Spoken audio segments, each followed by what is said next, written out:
नमस्कार। परम पूज्य संत श्री आशाराम जी बापू द्वारा प्रेरित महिला उत्थान मंडल द्वारा संचालित दिव्य शिशु संस्कार कार्यक्रम में आप सभी का स्वागत है।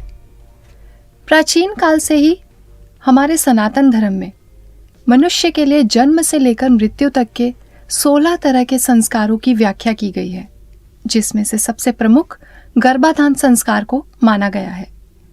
हमारे ऋषि मुनियों ने भी अनादिकाल से यह खोज करके बताया हुआ है कि गर्भावस्था के दौरान बच्चे को जिस तरह के संस्कार दिए जाते हैं, बच्चा वैसा ही बनता है। मातृत्व एक वरदान है। एक गर्भवती महिला एक तेजस्वी शिशु को जन्म भी दे सकती है, पर दुर्भाग्यवश आज इस बात को गर्भवती महिला के साथ साथ एक कुटुंब और समाज भी भूलता जा रहा है। हम यह भी भूल गए हैं कि बच्चों को सुसंस्कारित करने का सबसे उत्तम काल गर्भकाल है, क्योंकि गर्भावस्था में यानी प्रेगनेंसी टाइम में माँ का चिंतन, चरित्र और व्यवहार तीनों गर्भस्थ शिशु को बहुत प्रभावित करते हैं। यानी बच्चे को संस्कारवान, आरोग्यवान, बुद्धिमान और सर्वगुण संपन्न बनाने का सपना जो माँ बाप जन्म के बाद देखते हैं, वो जन्म से पहले ही साकार हो सकता है, और वो भी माँ के गर्भ में। तो क्या है ये गर्भ संस्कार? क्या है ये पूरा प्रोसेस? कैसे गर्भ में ही एक शिशु को संस्कारित किया जा सकता है, और साथ ही गर्भिणी को किन किन बातों का ध्यान रखना चाहिए? इस विषय पर चर्चा करने के लिए आज हमारे साथ हैं homeopathy doctor Tushar ji. Doctor Tushar ji, आपका हमारे कार्यक्रम में स्वागत है। जी नमस्कार। डॉक्टर तुषार जी, इस कार्यक्रम में हम सबसे पहले चर्चा करेंगे कि पहले के समय में शास्त्रोक्त रीति से जो विवाह होते थे, जो प्रोसेस होता था पूरा, उससे उत्पन्न होने वाली संतानें और अभी वर्तमान समय में जो विवाह होते हैं उनसे उत्पन्न होने वाली संतानों में क्या अंतर है? हमारी संस्कृति में ऐसा विशेषता है कि जिससे हमारे बच्चे को अगर गर्भ में ही संस्कार दिए जाए तो बच्चा बहुत महान बन सकता है। अब शादी के पूर्व अगर उसको शास्त्रोक्त रीति से शादी कराई जाए तो वो शादी एकदम सुव्यवस्थित होती है और उसमें मंत्र और शास्त्र का उसमें समावेश होता है। इससे क्या होता है कि जो बिना मतलब शास्त्रोक्त रीति से शादी करते हैं, जैसे कि आजकल होता है कि कोर्ट मैरिज कर लिया, लव मैरिज कर लिया, तो इसमें क्या होता है कि पति पत्नी के मन में वो संस्कार नहीं आते, जिसकी वजह से वो आपस में फिर लड़ते हैं, फिर बिछड़ जाते हैं या तो डाइवर्स ले लेते हैं। तो इसलिए संस्कारों का तो बहुत महत्व है, और वो भी शास्त्रोक्त रीति से अगर शादी कराई जाए तो वो भी एक टाइप का संस्कार ही है। जैसा आपने बोला कि लव मैरिजेस हो जाती हैं, तो अक्सर लोगों के मन में ये प्रश्न उठता है कि शादी के बाद ब्रह्मचर्य का क्या महत्व है? ब्रह्मचर्य बहुत जरूरी है। अगर आप 1 साल तक ब्रह्मचर्य पालन करते हैं तो उससे ओजस्वी तेजस्वी संतान की प्राप्ति होती है। तो इसलिए ब्रह्मचर्य तो अत्यंत आवश्यक है। और साथ साथ में ये बात का ध्यान रखना जरूरी है कि शादी करने के बाद आप जब संसार व्यवहार की शुरुआत करते हैं तो किन दिनों में संसार व्यवहार करना चाहिए और किन दिनों में नहीं करना चाहिए, ये भी ध्यान रखना बहुत जरूरी है। जैसे कि पूनम है, अमावस्या है, खुद का जन्मदिन हो, या माता पिता की मरण तिथि हो, या फिर कोई त्योहार हो, तो इन दिनों में संसार व्यवहार करने से ओज का क्षय होता है, और संतान भी अगर जन्म लेती है तो उसमें कुछ न कुछ कमी आती है, कोई न कोई बीमारी पैदा होती है। इसलिए ब्रह्मचर्य का पालन भी करना चाहिए, साथ साथ में शास्त्रोक्त रीति से जो नियम है उसी अनुसार चलना चाहिए। तो डॉक्टर साहब, पहले के समय में जैसे ब्रह्मचर्य का बहुत महत्व था, ब्रह्मचर्य को की बहुत महिमा सुनी है, पर आज के समय में लोग ब्रह्मचर्य को इतना इम्पोर्टेंस नहीं देते हैं। तो ब्रह्मचर्य का पालन ना करने से एक दंपति को क्या क्या हानियां हो सकती हैं? ब्रह्मचर्य का पालन इसलिए जरूरी है ताकि हमारे शरीर में जो हार्मोनल बैलेंस है वो बना रहे, प्लस हमारे शरीर के ओज शक्ति का संचय रहे। कई लोग आजकल क्या करते हैं कि वो सोचते हैं कि 1 साल तक हम बोले बच्चा पैदा नहीं करेंगे, बस खाली मज़े करेंगे। तो इसकी वजह से क्या होता है कि उनके शरीर में जो हार्मोनल चेंजेस आते हैं, तो जब वो संतान उत्पन्न करने के लिए कोशिश करते हैं तब या तो संतान होती नहीं है, या तो फिर आती है तो कमज़ोर आती है। फिर वो पूरे जीवन भर उनको झेलते रहते हैं और दवाइयाँ करते रहते हैं। तो ब्रह्मचर्य तो बहुत ज़रूरी चीज़ है। इससे मन भी स्थिर रहता है और शरीर भी स्वस्थ रहता है। और मन की और शरीर की स्वस्थता के लिए ब्रह्मचर्य जरूरी है। बहुत अच्छी जानकारी दी आपने। यानी पति पत्नी को ओजस्वी तेजस्वी संतान की प्राप्ति के लिए ब्रह्मचर्य का पालन करना चाहिए। जैसा कि अभी आपने बीमारी की बात की, तो अगला प्रश्न मैं आपसे यह पूछना चाहूँगी कि हम सब जानते हैं 4 प्रकार की चिकित्सा पद्धति होती है। सबसे पहले आयुर्वेदिक, फिर होम्योपैथिक, फिर प्राकृतिक चिकित्सा और लास्ट में एलोपैथी चिकित्सा पद्धति, जो आमतौर पर सभी लोग लेते हैं। तो एक गर्भवती महिला के लिए सबसे उत्तम चिकित्सा पद्धति कौन सी है? वैसे एलोपैथिक को छोड़ के आयुर्वेदिक, होम्योपैथिक और नेचुरोपैथी, ये तीनों गर्भवती महिला के लिए बहुत उत्तम है। जिसमें आयुर्वेदिक में ऐसी ऐसी दवाइयाँ हैं, औषधियाँ हैं कि जिससे 9 महीने तक वो अगर उसका यूज़ करे तो उससे गर्भस्थ शिशु का अच्छी तरह से डेवलपमेंट होगा, विकास होगा। होम्योपैथिक में ऐसी दवाइयाँ हैं जिससे आने वाली जो बीमारियाँ हैं, जैसे कभी प्रीमेच्योर एबॉर्शन की कंडीशन आती है, कोई ना कोई बीमारी आती है, तो उसको कवर कर सकते हैं। और नेचुरोपैथी है कि जिससे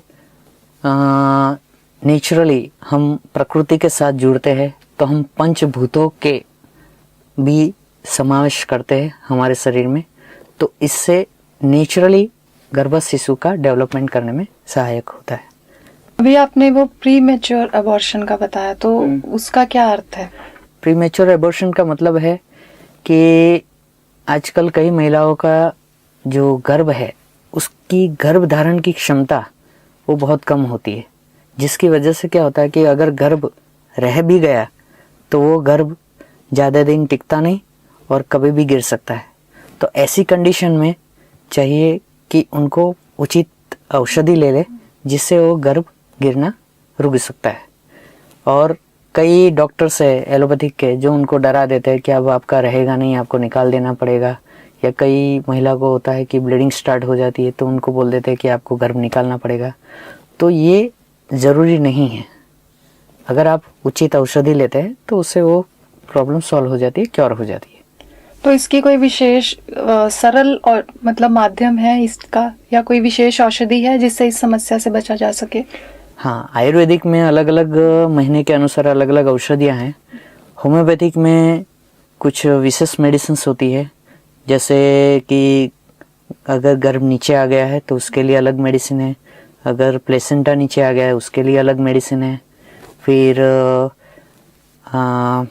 एंड टाइम पे जब उनको डर लगता है कि अब गर्भ रहेगा नहीं, तो उसके लिए अलग मेडिसिन है। ब्लड कम हो गया, हीमोग्लोबिन कम हो गया, तो उसके लिए अलग मेडिसिन है। तो ये चीज़ें मेडिसिन खाली क्या है, खाली बीमारी ठीक करने के लिए नहीं है, वो उनकी इम्यूनिटी पावर भी बढ़ाता है। और इम्यूनिटी के थ्रू उनको जो आवश्यक न्यूट्रिशन चाहिए, जो डेवलपमेंट के लिए जो ज़रूरी चीज़ें हैं, वो सब अपने आप मिलता रहता है। आजकल लोग एलोपैथिक दवाइयाँ लेना बहुत पसंद करते हैं, ये सोच के कि ये वो बहुत जल्दी असर करती है, बहुत जल्दी ठीक कर देती है। तो क्या कारण है कि लोग एलोपैथिक दवाइयों को ही महत्व देते हैं? लोगों के मन में ये घुसा दिया गया है कि आप एलोपैथिक लो, स्वस्थ रहोगे, और 9 महीनों तक वो आयरन और कैल्शियम की टेबलेट खाते रहो, इसी से आपका चलता रहेगा और डेवलपमेंट अच्छा होगा। रियल में आयरन टेबलेट खाने से गर्भवती महिला को कॉन्स्टिपेशन की प्रॉब्लम होती है, तो गैस की प्रॉब्लम होगी, तो उनका डाइजेशन ठीक नहीं रहेगा, तो खाना ठीक से खा नहीं पाएगी। तो खाना अगर ठीक से नहीं खाएगी तो डेवलपमेंट होगा कैसे? तो इसीलिए इन दवाइयों पे आधारित नहीं रहे। मेरा आग्रह इतना ही है कि आप अन्य दवाओं को भी साथ में समावेश करें, और ख़ास करके आयुर्वेदिक होम्योपैथिक को यूज़ करें, ताकि उससे गर्भस्थ शिशु का डेवलपमेंट अच्छी तरह से हो। और रही बात कैल्शियम और आयरन की, तो कैल्शियम नेचुरली हमें दूध के अंदर मिल जाता है, खजूर के अंदर मिल जाता है, मूंग की दाल में मिल जाता है, आयरन हमें गुड़ में मिल जाता है, और कई पालक की सब्जियां वगैरह में आयरन मिल जाता है। तो नेचुरल चीज़ों का उपयोग करें ना। नेचुरल चीज़ें जितनी यूज़ करेंगे, जैसे फ्रूट्स है, सलाद है, फिर ये पालक की भाजी है, मेथी है, धनिया है, इन सब चीज़ों का यूज़ करें भोजन के साथ साथ। हरी सब्जियों का। हाँ, तो इससे पूर्ण आहार उसी को बोलते हैं। पूर्ण आहार केवल दाल सब्जी रोटी चावल नहीं है, उसके साथ साथ इन नेचुरल चीज़ों का यूज़ करें ताकि वो पूर्णता प्राप्त हो और स्वस्थ रहे। जैसा कि अभी हमारी इस विषय पर चर्चा चल रही है, तो इसमें सबसे महत्वपूर्ण प्रश्न जो सबसे इम्पोर्टेंट है कि प्रेगनेंसी के समय में गर्भ गिरने की समस्या आजकल बहुत सुनने में आ रही है। तो इस समस्या से बचने का सरल उपाय क्या है?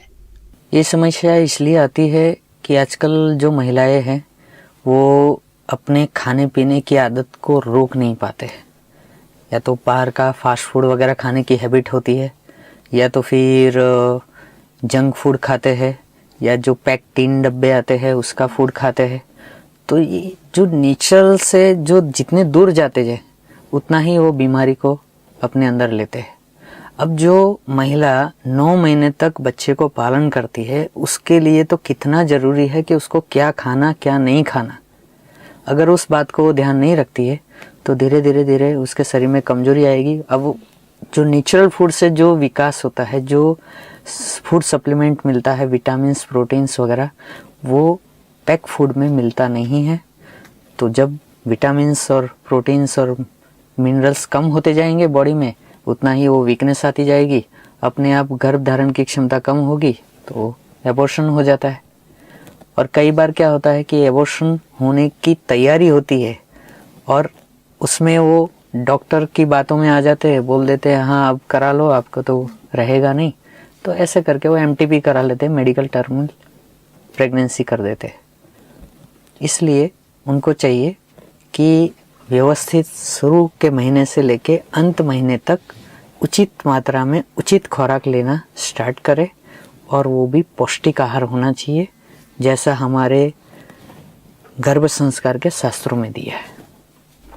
गर्भ संस्कार की बात निकली है तो इस विषय पर मैं थोड़ा आपसे विस्तार पूर्वक जानकारी लूंगी कि इसमें पहले के समय में हमने सुना है, इतिहास में भी देखा है कि जिस तरह की माता कल्पना करती थी, एक महिला जिस तरह की कल्पना करती थी वैसा बच्चा वो बना सकती थी, यानी कि गर्भ में ही बच्चे को संस्कारित करके उसको जन्म देती थी। तो क्या आज के समय में भी ऐसा संभव है? गर्भ संस्कार किसी भी युग में कभी भी संभव है और बहुत अच्छा संभव है। आज हम अगर इतिहास देखें तो रानी मदालसा ने अपने पुत्र को ऐसे संस्कार दिए थे ज्ञान और वैराग्य के, कि तू ज्ञानी हो, तू ज्ञान को ग्रहण कर, तू वैराग्य को ग्रहण कर। बराबर। उनके बच्चे देखो कैसे ज्ञानी होके निकले। फिर जीजाबाई ने अपने सुपुत्र शिवाजी महाराज को ऐसे संस्कार दिए वीरता के कि पूरी दुनिया आज जानती है शिवाजी महाराज को, उनका इतिहास सब लोग जानते हैं। तो ऐसे संस्कार जब हमारे बच्चे को मिलते हैं तो वो स्वाभाविक ही वो बच्चा स्वाभाविक तेजस्वी ओजस्वी होगा। और अपने यहाँ भी देखा गया है कि माँ मैगी बा ने बापूजी को, पूज्य बापूजी को कैसे संस्कार दिए, और आज बापूजी कितने महान है और कितने लोग उनसे लाभान्वित हो रहे। आज गर्भ संस्कार की आवश्यकता क्यों है? गर्भ संस्कार का मतलब होता है कि उस समय माता के शरीर में शारीरिक और मानसिक परिवर्तन होता है, उसमें वो चाहे वैसा उसको परिवर्तन कर सकती है हम अपने गर्भस्थ शिशु को। उसमें मानसिक, बौद्धिक दृढ़ता, एकाग्रता, नम्रता, ऐसे संस्कार अपने बच्चे में डाल सकती है। अब ये गर्भ संस्कार होता क्या है? साइंटिफिकली अगर हम देखें तो गर्भ संस्कार क्या है कि एक सबकॉन्शियस माइंड होता है और एक कॉन्शियस माइंड होता है, मतलब एक जागृत मन और एक अचेतन मन। अब जो महिला है, जो गर्भवती महिला है, उसका जो जागृत मन है वो बाहर की दुनिया में है, उसका जो अचेतन मन है उसके ऊपर उस का इफेक्ट पड़ता है, उसकी सारी क्रिया, देखना, सुनना, उन सब का इफेक्ट उसके अचेतन मन पे पड़ता है।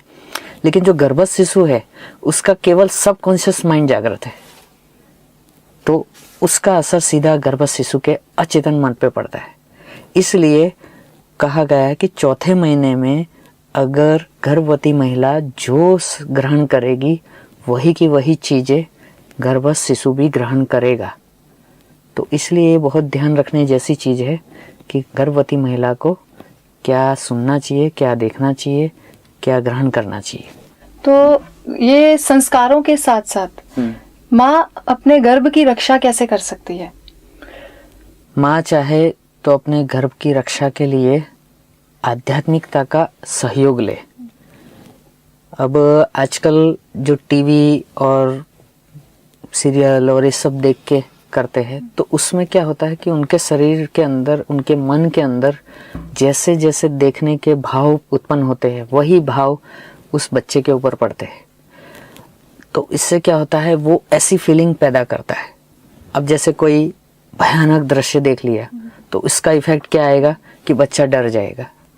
तो जैसे ही बच्चा जन्म लेगा तो उसको पहले से ही भय के संस्कार रहेंगे। ऐसे ही अगर माँ कोशिश करती है कि वो उचित शास्त्रों का श्रवण करे, सत्संग सुने, प्लस जब ध्यान करे और ओमकार का गुंजन करे और ये भावना करे कि मेरे शरीर के आजू बाजू एक चक्र बन रहा है, एक ओरा का, जिससे मेरे बच्चे का भी मतलब रक्षण हो, तो इस ढंग से वो गर्भस्थ शिशु का रक्षण हो सकता है।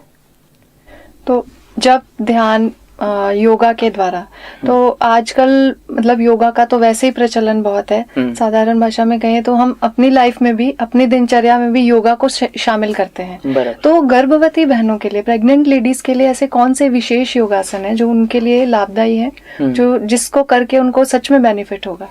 इसमें गर्भवती महिला को पेट पे प्रेशर पड़े ऐसा कोई आसन, योगासन करना नहीं होता है।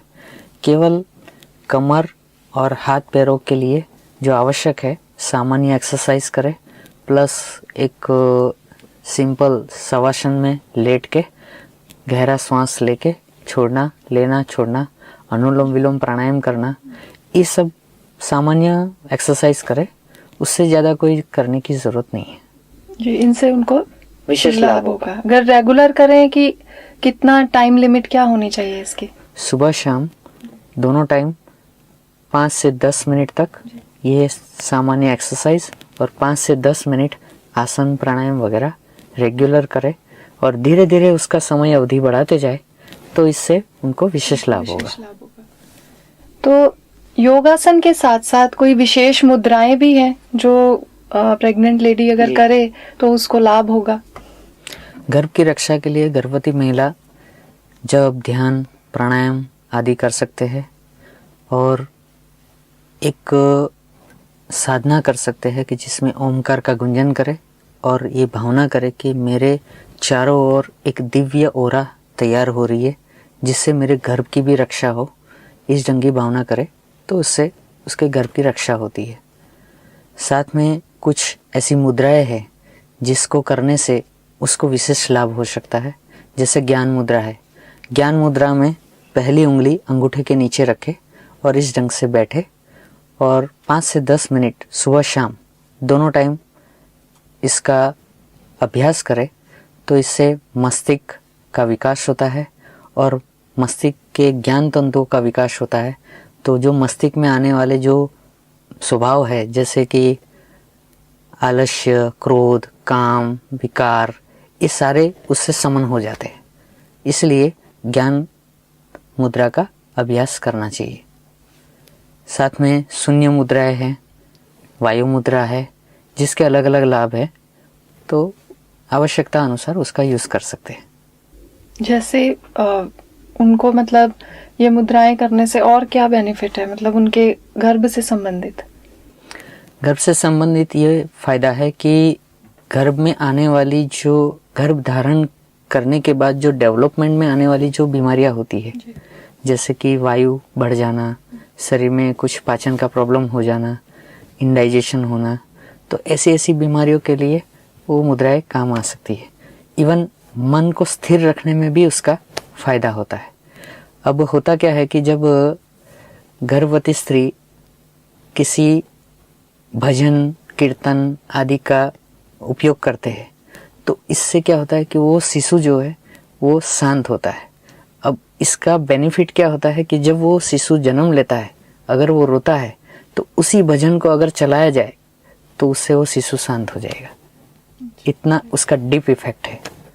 तो इसलिए उनको ऐसे शास्त्रीय संगीत है, शास्त्रीय भजन है, इसी का सुनने का अभ्यास रखना चाहिए। डॉक्टर तुषार के साथ सवालों का सिलसिला जारी रहेगा। अभी तक के लिए इतना ही। नमस्कार।